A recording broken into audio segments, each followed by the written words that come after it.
प्रधानमंत्री नरेंद्र मोदी ने छत्तीसगढ़ के कांकेर में जनसभा को संबोधित किया। इस दौरान पीएम ने कहा कि जहां भी कांग्रेस रहेगी वहां विकास हो ही नहीं सकता। पीएम ने साथ ही यह भी दावा किया कि छत्तीसगढ़ में बीजेपी के समर्थन में आंधी चल रही है। उसकी एक झलक कांकेर में भी दिखाई दी। पीएम मोदी ने कहा कि जब भ्रष्टाचार करती है कांग्रेस तो केवल राज्य का नुकसान नहीं होता बल्कि हर घर का नुकसान होता है। लोकसभा चुनाव से पहले 5 राज्यों में होने जा रहे विधानसभा चुनाव के दौरान ही विपक्षी गठबंधन बिखरता हुआ नजर आ रहा है। कुछ राज्यों में गठबंधन के नेताओं के बीच अलग अलग सुर दिखाई दे रहे हैं। इन सब के बीच बिहार के सीएम नीतीश कुमार का दर्द छलक कर सामने आया।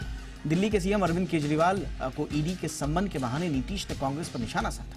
नीतीश कुमार ने कहा कि कांग्रेस पार्टी विधानसभा चुनाव में व्यस्त है और इंडिया गठबंधन के लिए फिलहाल कांग्रेस के पास वक्त ही नहीं है। वहीं दूसरी ओर सूत्रों के हवाले से खबर यह है कि यूपी में समाजवादी पार्टी लोकसभा की 65 सीटों पर चुनाव लड़ेगी।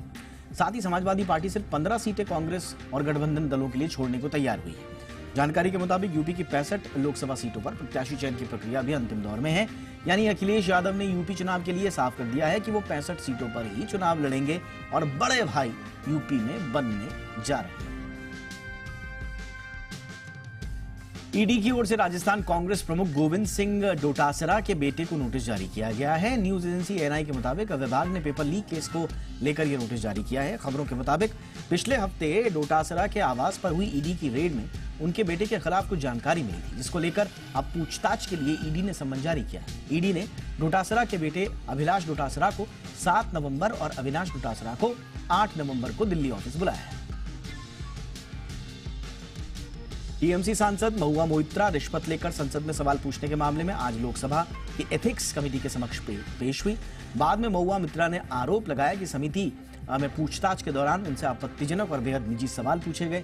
रिपोर्ट के मुताबिक निजी सवालों के विरोध में महुआ मोइत्रा के साथ दूसरे विपक्षी सदस्यों ने भी बैठक का बहिष्कार किया। विपक्षी दलों के सांसदों ने बैठक के संचालन के तरीके पर भी सवाल उठाए। बीजेपी के सांसद विनोद कुमार सोनकर की अध्यक्षता वाली समिति ने मोइत्रा को इस मामले में पूछताछ के लिए तलब किया। संसद की एथिक्स कमेटी की बैठक में महुआ मोइत्रा समेत बाकी विपक्षी सदस्यों के बहिष्कार के बाद बयानबाजी शुरू हो गई है। एथिक्स कमेटी के प्रमुख विनोद सोनकर ने विपक्षी सदस्यों पर अनैतिक व्यवहार करने का आरोप लगाया।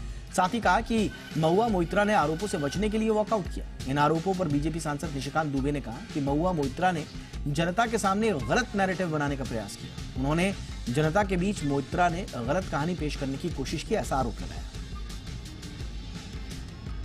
भारत में बने multi role light combat helicopter Prachand LAC के करीब एक रिकॉर्ड अपने नाम कर लिया है। इससे पहले 30 अक्टूबर को सेना ने इस हेलीकॉप्टर पर फिट 70 मिलीमीटर रॉकेट और 20 मिलीमीटर बुर्ज गन से सफल फायरिंग को अंजाम दिया था। सेना ने प्रचंड की इस कामयाबी का वीडियो जारी किया है। प्रचंड हेलीकॉप्टर को विशेष तौर पर पहाड़ी इलाकों के लिए डिजाइन किया गया है। देसी टेक्नोलॉजी से तैयार प्रचंड हेलीकॉप्टर शक्ति इंजन से लैस है। इसे HAL ने विकसित किया है। सेना और वायुसेना चीन से लगी सीमा पर इन हेलीकॉप्टर को तैनात करने पर विचार कर रही है।